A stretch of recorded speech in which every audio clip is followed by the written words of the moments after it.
I know saying goes that engineers have strong quant, weak VRC, but mine was opposite. I had strong VRC and weak quant. That 99.36 is good enough. I am not sure if I can score more than this, but since I was adamant on either FMS or Ahmedabad or Calcutta, so I decided to go again. This time I scored 99.9 percentile, got calls from all this college, and I'm fortunate enough to convert FMS and be here.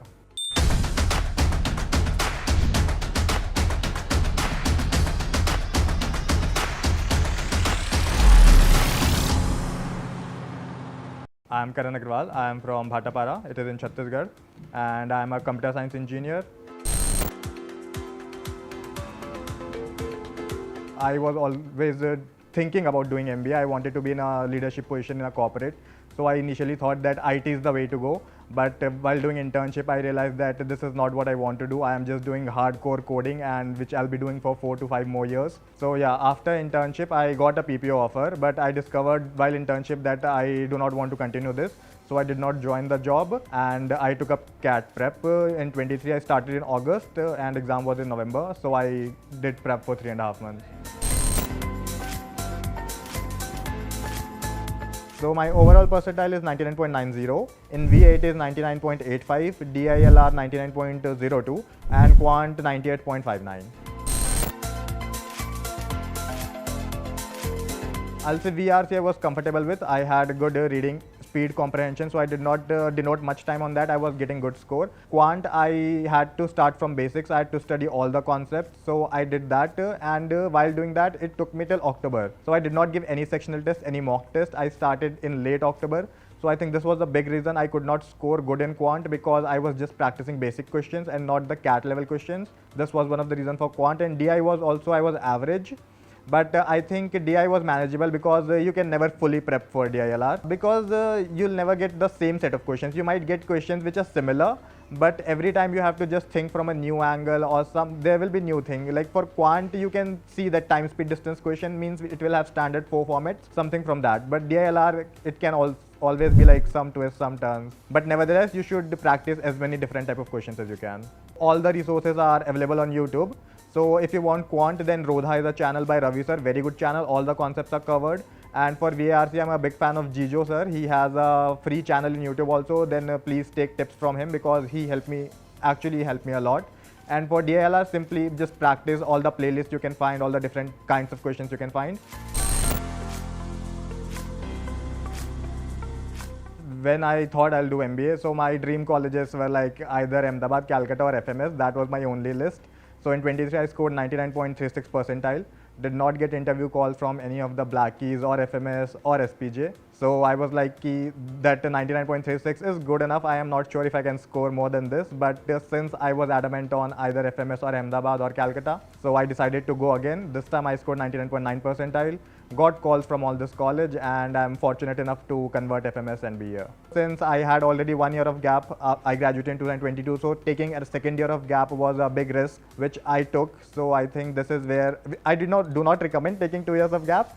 But it was in my mind that I have to go to a top college, so that's why I did this.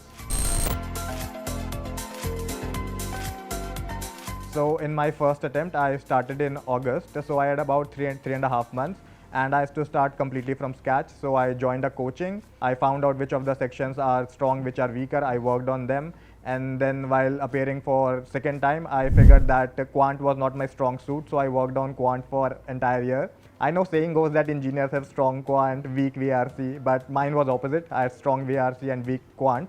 So I was comfortable with VRC, but I worked on quant on second attempt. So first time I joined a coaching. Second time I did not join the coaching, because I knew this was one weakness. I need to work on this. So I did self-study. But first time I also discovered that I have not practiced enough different type of questions. So this time I took mocks from different coachings. I practiced all of them. I gave about 40 to 50 mocks, because I discovered that this was the part I was lacking. I actually was confident that I'll improve my score, but it did happen. Like just 1 month before CAT, my quant score dropped. I was earlier doing 14 to 15 questions in quant. I was very confident in arithmetic and algebra. But when I switched to like mocks from different coaching, their pattern was different.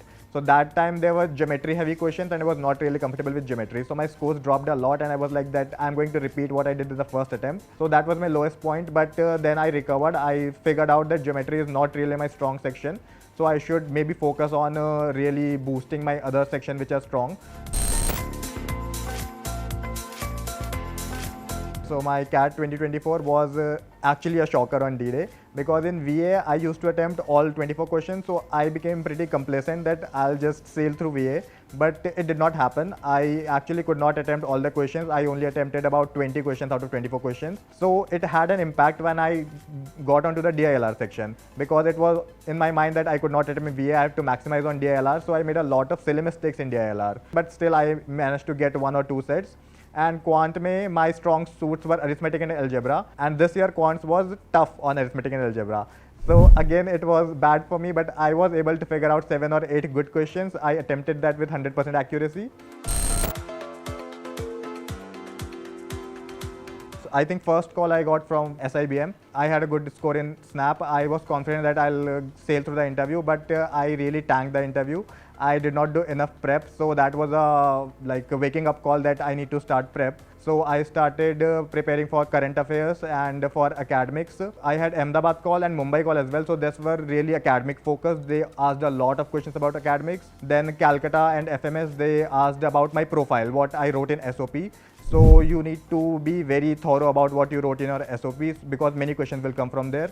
And also in MDI and I think in NM, they asked me about why gap year and a lot of current affairs. So these are the bases you need to cover. You need to know about your profile, you need to know current affairs, academics, why you want to join this college, read about specific colleges as well, what are the USPs of the college, and I think that should about cover it.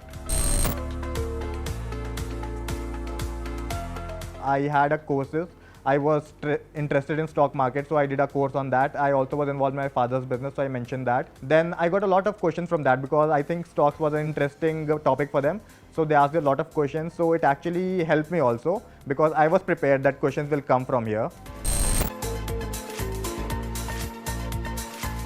Main reasons for selecting FMS was it's definitely one of the top B schools in the country, and also the profile I'm looking for after joining MBA. So this is the place I'll get most of the companies.